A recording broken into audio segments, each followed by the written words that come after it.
Hello and welcome back yet another video of बही खाता by Sonal. पिछले वीडियो में हमने बीआरएस का फॉर्मेट देखा था, बहुत ही डिटेल्ड तरीके से मैंने फॉर्मेट बताया, ठीक है। तो आप लोग देख लेना, देख लियो तो बहुत अच्छी बात है, और अगर नहीं देखे हो तो फिर लिंक देखो कमेंट बॉक्स या डिस्क्रिप्शन बॉक्स में मिल जाएगा, आप वहां से इमीडिएटली चेक कर सकते हो या फिर प्लेलिस्ट भी चेक कर सकते हो, ठीक है। तो देखो फॉर्मेट मैंने बहुत डिटेल्ड वे में बताया है, ठीक है, एक एक चीज को रीजन बिहाइंड दैट बताया है, तो अच्छे से हम लोगों ने कवर किया है फॉर्मेट, ठीक है।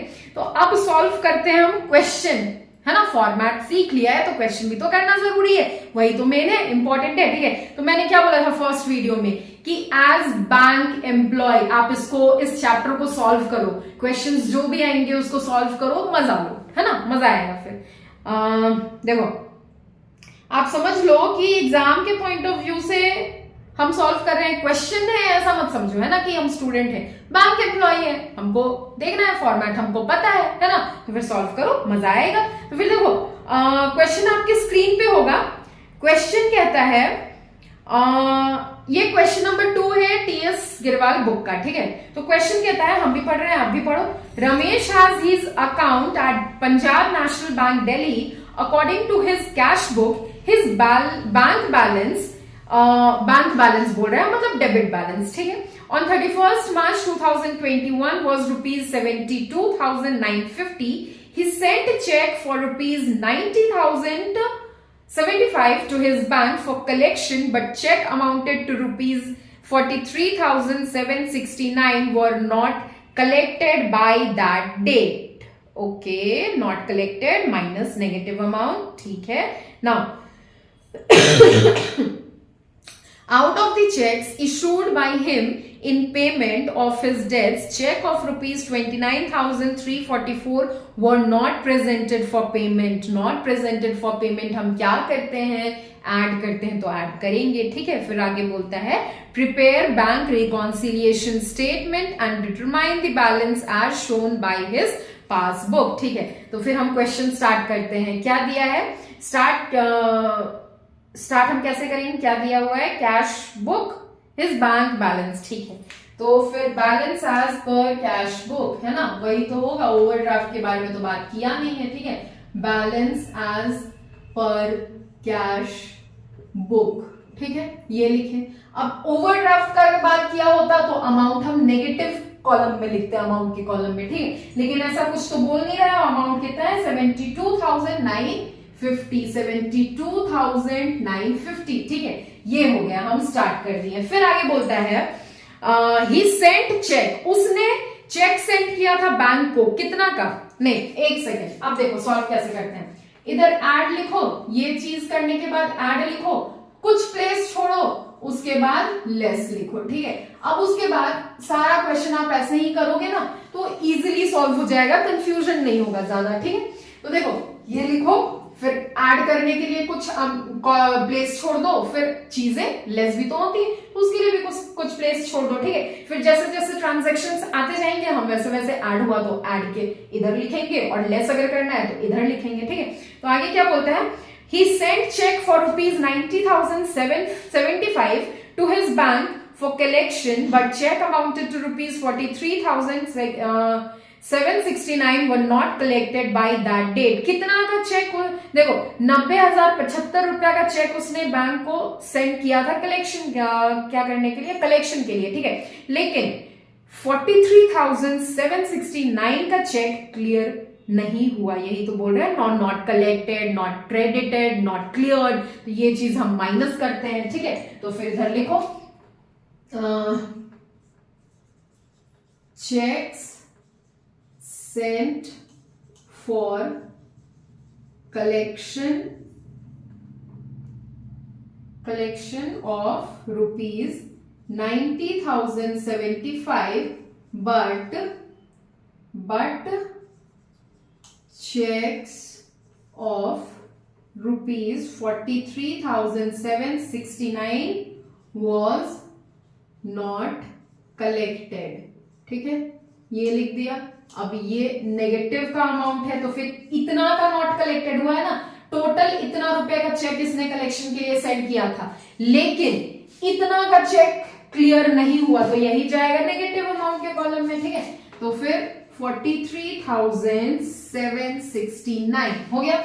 नाउ अब देखो इतना डिटेल में लिखने का जरूरत नहीं है, ठीक है। Cheque sent for collection but cheques was not collected भी आप लिख सकते हो, मैंने यहाँ पे बहुत डिटेल में लिख दिया, ठीक है। फिर उसके बाद लिखा है out of the cheques issued by him, अब इसने चेक भी इशू किया था by him in payment of his debts, cheque for ₹29,344 were not presented for payment. अब देखो जितना भी चेक इसने पेमेंट के लिए इशू किया ना, उसमें से 29,344 का चेक बैंक में प्रेजेंट ही नहीं हुआ है पेमेंट के लिए, ठीक है। तो ये चीज को हम क्या करेंगे, ऐड करेंगे, ठीक है। 29 और क्यों, रीजन बिहाइंड दिस देखो फर्स्ट वीडियो में दिया है, इसलिए उसको एक बार नहीं, दो बार नहीं, तीन बार नहीं, जितने बार, जब तक आपको नहीं समझ में आया तब तक देखो, ठीक है।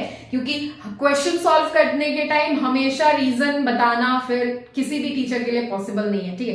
एक बार फॉर्मेट में डिटेल में मैंने बताया है, रीजन बिहाइंड दैट भी दिया है कि क्यों ऐड कर रहे हैं, क्यों लेस कर रहे हैं, तो फिर देखो उसको जाके, ठीक है। तो इसको हम प्लस करेंगे, क्यों, क्योंकि अगर हम चेक इशू कर रहे हैं ना, तो देखो हम चेक इशू कर रहे हैं तो मेरे दिमाग में क्या चलेगा कि चेक हम इशू किए किसी को पेमेंट करने के लिए, तो बैंक बैलेंस तो मेरा घटेगा ही, उधर से पेमेंट होगा, ठीक है, घटेगा। तो इमीडिएटली हम अपने कैश बुक में भी उतना, जितना का भी चेक इशू किए उतना अमाउंट माइनस कर देते हैं, ठीक है। लेकिन फिर 29,344 का पेमेंट हुआ नहीं है, तो इतना अमाउंट से तो मतलब इतना अमाउंट तो नहीं माइनस हुआ होगा ना कैश बुक में, ठीक है। इधर से हमने माइनस कर दिया है, सॉरी पासबुक में नहीं माइनस हुआ होगा, और इधर कैश बुक मेरे हाथ में है तो इधर हमने माइनस कर दिया। अब पासबुक में शो ही नहीं कर रहा है, तो इसको फिर इक्वल दिखाने के लिए हमको प्लस करना होगा।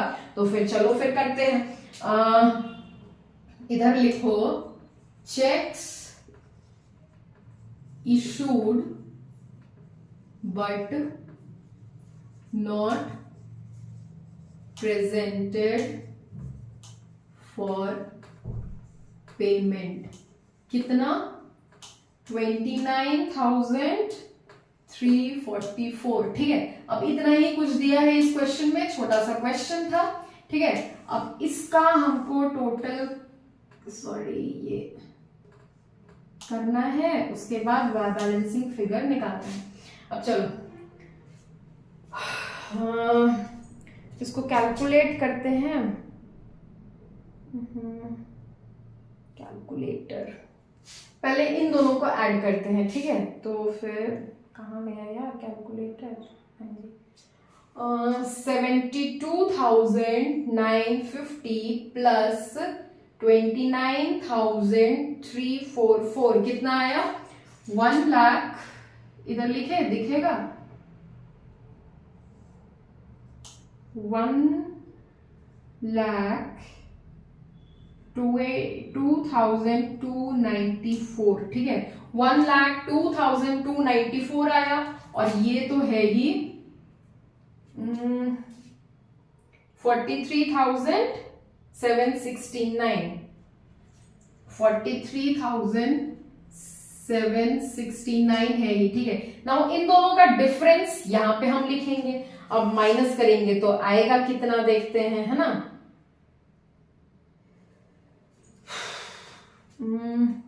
1,02,294 माइनस 43,769 आया 58,525, यार 58,005 कितना था,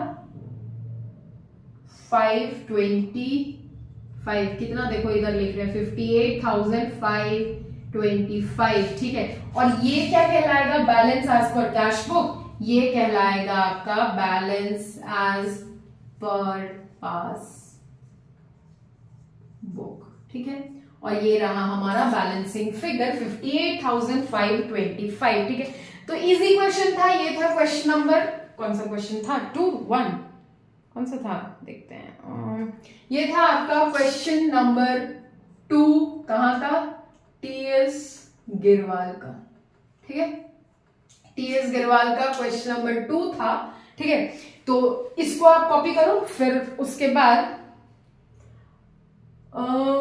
समझ में तो आ ही गया होगा, नहीं आया होगा ऐसा बात नहीं है, ठीक है। तो फिर हम मिलते हैं अब नेक्स्ट वीडियो में with another question of the same book, same chapter. Till then, class 11 में आप नए हो, इधर हम नए हैं, तो साथ मिलकर बढ़ते हैं, पढ़ते हैं, सीखते हैं, समझते हैं, एंजॉय करते हैं अपने जर्नी को। चलो फिर, बाय बाय।